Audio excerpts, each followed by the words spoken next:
huwag mo siyang patawarin kapag ito ang ginawa niya sa'yo.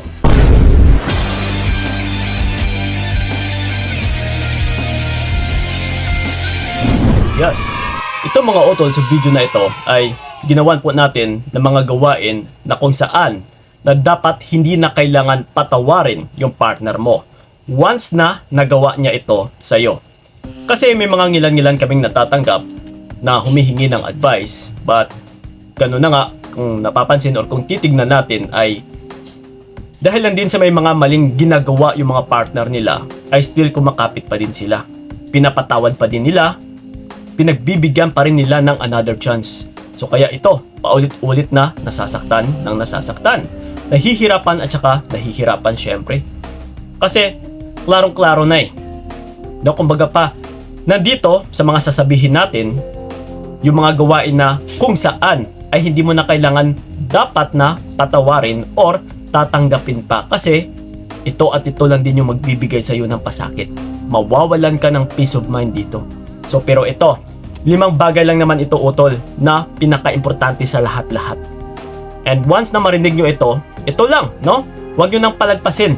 Pero maliban dito sa 5 na babanggitin natin, kahit papalagpasin nyo na lang or kahit papatawarin nyo pa, walang problema. Basta sa 5 sasabihin ko dito ay please lang, huwag nyo nang tanggapin or patawarin pa. Kasi ikaw at ikaw lang din yung magbibigay ng pasakit sa sarili mo kapag hinayaan mo lang. Okay, so ito, huwag na nating papatagalin pa. Na yung una sa lahat ay sinasaktan ka physically. Ito, mapababae, mapalalaki, no? Kasi kung minsan may mga babae din na yun na nga, sila pa ito yung nananakit sa mga lalaki. No, nananampal, na kung ano-ano na lang. And nagpapasalamat na lang tayo na kung minsan yung lalaki ay hindi na lumalaban.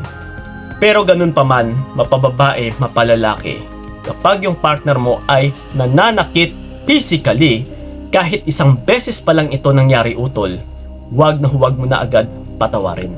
Huwag mo na kaagad tatanggapin. Kasi mauulit at saka mauulit pa yan. Mas lalo lang itong lalala at saka lalala. Mas lalo ka lang masasaktan, mahihirapan.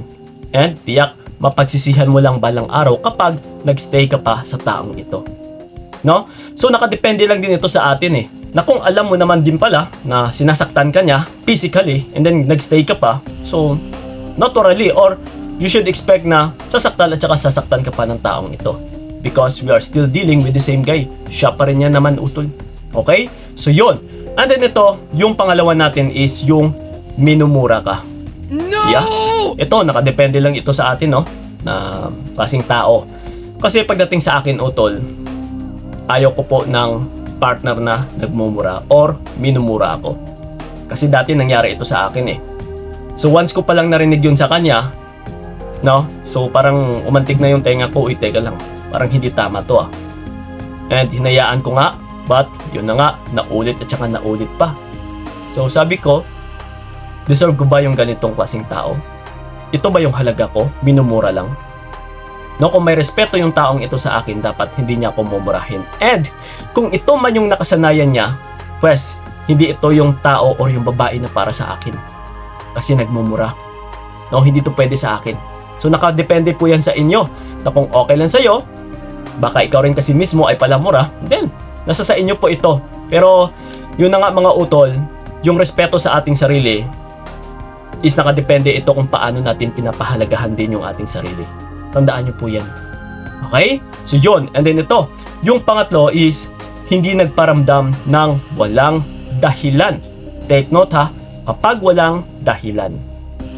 Kapag nawawala yung partner mo, wala naman kayong away, wala kayong bangayan, and kung ramdam mo sa sarili mo na parang wala ka namang nagawang masama or kasalanan sa kanya, and then paulit-ulit na siya ay nawawala. Ito no, kapag paulit-ulit din, na palagi na lang naglalaho, 2-3 araw, and then bigla na lang susulpot ulit, no? Babe, andito na ako. I'm back, no? So, diyan pa lang, sablay po yan, utol.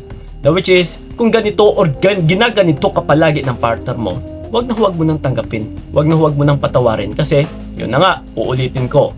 Nakadepende sa'yo kung paano mo rin pinapahalagahan ang iyong sarili. Kasi kung pinapalagpas mo lang ito, nagpapahiwatig lang din ito na yung halaga mo sa iyong sarili ay hinahayaan mo lang na kahit ginaganito ka. So, okay lang ba yun sa'yo? Okay? So, masasagot mo na yan siguro. So, and then ito, yung pang-apat natin is yung ginigipit ka. Ito, mapababae, mapalalaki din. Kasi karamihan, may mga kalalakihan na kahit may pera is nakasandal pa rin sa babae. Yung tipong siya ito yung umuubos ng savings mo. Yung tipong parang hindi ka na makapag-ipon. Kasi pati yung ipon mo nga nadadamay na eh.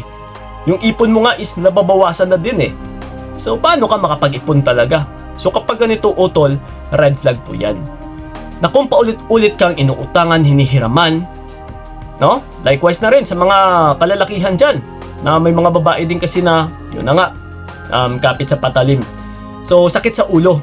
Kumbaga pa tayo lang din yung nagbibigay ng sakit sa ulo sa ating sarili. Na kapag alam naman natin na parang todo bigay na tayo dito or parang hingi na lang ng hingi yung taong ito, hindi na kumikilos, no? Lalong-lalo na talaga sa mga lalaki na sila na nga ito yung lalaki and hindi pa kumikilos, sumasanda lang sa'yo. Nako, if I were you utol, wag mo nang tanggapin yung taong yan. Again, uulitin ko na naman, nakasalalay or nakadepende po sa'yo kung paano mo pinapahalagahan ang iyong sarili. And lastly, siguro may hint na kayo, no? Kung ano yung sasabihin natin. Walang iba kundi yung kapag naglolo ko. What? Ito, kasi wag natin ding baliwalain ito. Dahil kahit paulit-ulit or kahit yung iba is pangatlong beses, tatlong beses na niloloko, ay still nandiyan pa rin kumakapit. Umaasa na baka magbago, Kuya Kiko, no? Na sana mauntog siya. Naku po, itong mga utol, bilang isang expert, psychologically, no, 99% utol ay wala po talagang nagbabago na tao sa loob, take note ha, sa loob ng relationship.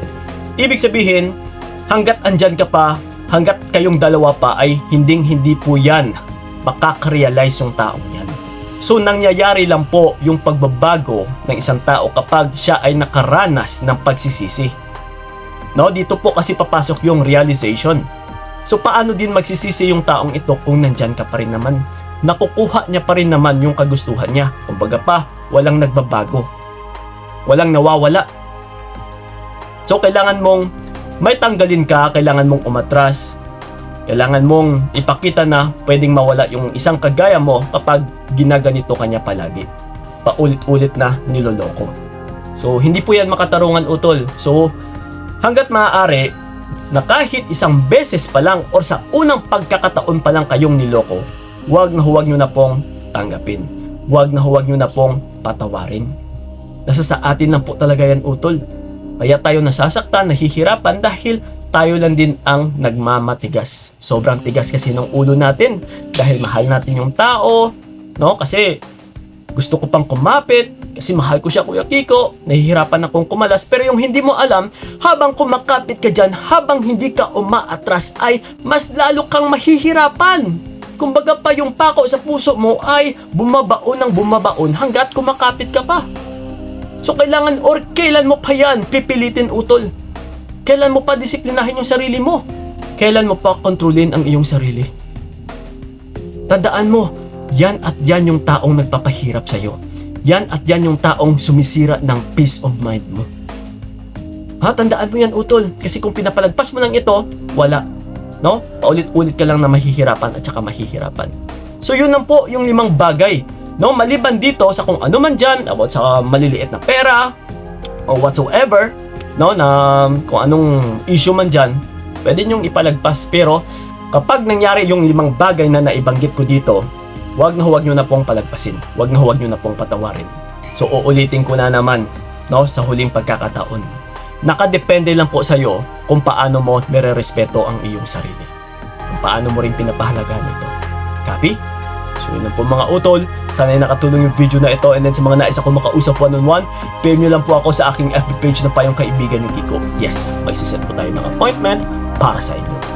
Maraming salamat. So ingat kayo. God bless and babu. Sana hindi na lang ikaw ang aking ginusto. Binigay ko lahat para wala kang masabi.